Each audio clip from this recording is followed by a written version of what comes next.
Naannoo Oromiyaa godina Wallagga Lixaa aanaa Qondaalaatti sababa walitti bu'iinsa humnoota nageenyaa mootummaa fi waraana bilisummaa Oromoo gidduutti adeemsifamaa jiruun haleellaan namoota nagaa irratti irra deddeebiidhaan raawwatamaa jira jedhan jiraattonni bakkichaa sagalee Ameerikaatiif yaada isaanii bilbilaan kennan. Aanaan kun yeroo yeroodhaan itti fufiinsaan walitti bu'iinsa keessummeessaa jirti kan jedhan jiraattonni aanichaa nageenya isaaniif jecha maqaan isaanii akka hin waamne gaafatan yaaddoo nageenyaa hamaa keessa akka jiranis eeraniiru. Namni jiraataa aanaa Qondaalaa ganda Kolii Carbaa ta'uu isaanii himan nageenya isaaniif jecha maqaan isaanii akka hin dhaamne gaafatan walitti bu'iinsa wiixata darbe tureen lubbuun namaa badeera jechuudhaan haala ture sagalee Ameerikaaf ibsaniiru.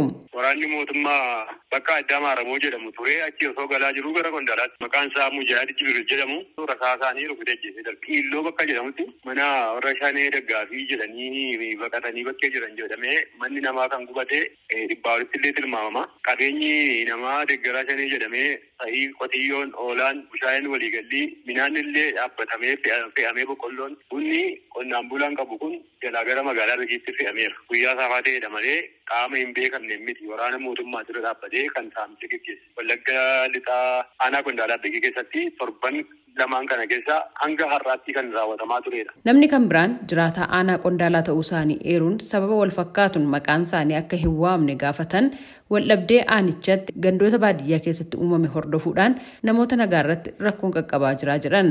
Kolii Carbaa jedhamutti nama Mujaahid jedhamu tokko dhaabbata mootummaa jechuudha mana osaa duratti fuulduratti hawaasni arguu rasaa itti roobsanii achumatti hidhanii sokkanii jechuudha.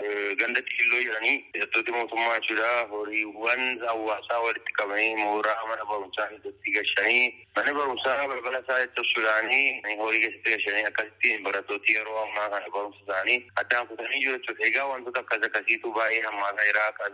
Nama lubbuudhaan namatti ajjeefamaa jira, hawaasa ajjeefamaa jira. Akkasumas qabeenya isaa saamamaa jira. Manni isaallee gubataa jira. Namni kun itti dabaluudhaan ammallee hawaasni bakkichaa sodaa nageenyaa hamaa keessa jira jechuun eeraniiru.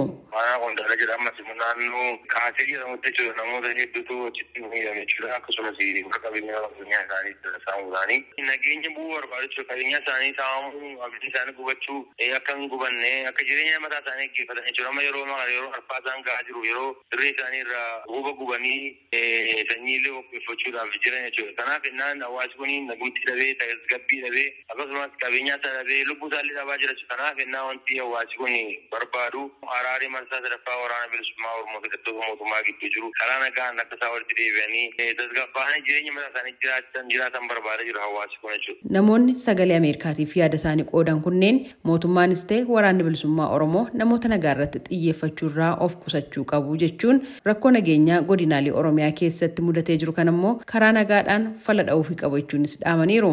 Rakkoo godina Wallagga Lixaa aanaa Qondaalaatti mudate jechuudhaan jiraattonni sagalee Ameerikaatiif yaada kennan ilaalchuudhaan bulchiinsa aanaa Qondaalaa, bulchiinsa godina Wallagga Lixaa fi biiroo bulchiinsaaf nageenya Oromiyaa irraa deebii argachuudhaaf yaaliin taasisne har'aaf hin milkoofne.